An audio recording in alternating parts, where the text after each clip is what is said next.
Hey, what's up, everyone? Sony dropped this first system update for 2026, and while a lot of people expected it to be just another stability and performance patch like we've seen a bunch over the last couple of years, this one actually brings a couple of small but neat new features that feel like steps in the right direction.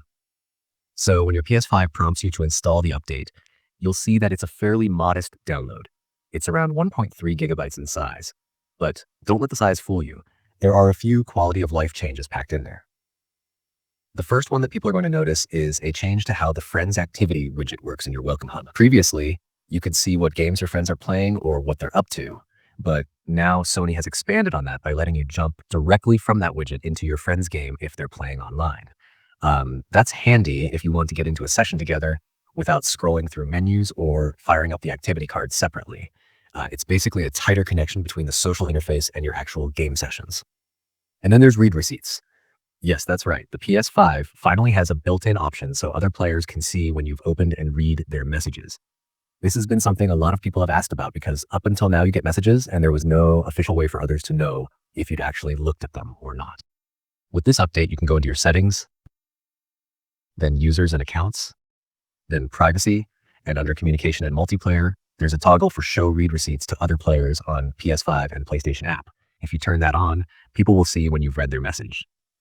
It's being rolled out gradually, and some users will see it right away, while others might get it over the next little while. The update also mentions that Sony has improved messages and usability on some screens in the interface, which sounds a bit vague, but what this usually means is screens load a bit smoother or are easier to navigate. Little refinements rather than major interface redesigns. Alongside that are the usual system software performance and stability improvements, which help keep the console running smoothly and reduce the chance of glitches or unexpected crashes. I think what's interesting here is that this update isn't just another fix everything under the hood so nothing breaks. Sony's actually adding features that interact with how people connect on PlayStation Network, which feels like a bit of a shift, even if it's still on the smaller side compared to the big overhauls they've done in past years. A couple of years back, we saw bigger feature updates like personalized 3D audio profiles for headphones, expanded accessibility options, and the introduction of the Welcome Hub itself with customizable widgets and backgrounds, all of which were significant changes to how the PS5 experience worked.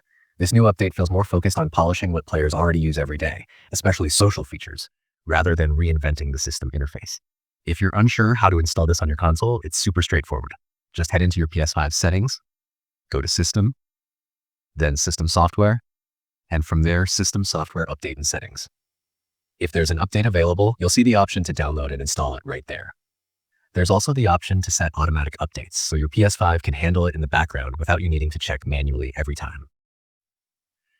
Overall, this update might not be one that completely changes your PS5 experience overnight, but if you've ever wanted smoother ways to jump into games with friends or clearer message interactions with read receipts, this one definitely adds some value. And of course, keeping your console updated is always a good idea because it means you're getting all the under-the-hood improvements Sony continues to roll out to keep the system running clean and responsive. So that's what's new with the PS5 update that's just landed. If it's already showing up on your console, it's a quick install and brings those subtle improvements that make the overall experience feel just a little more refined.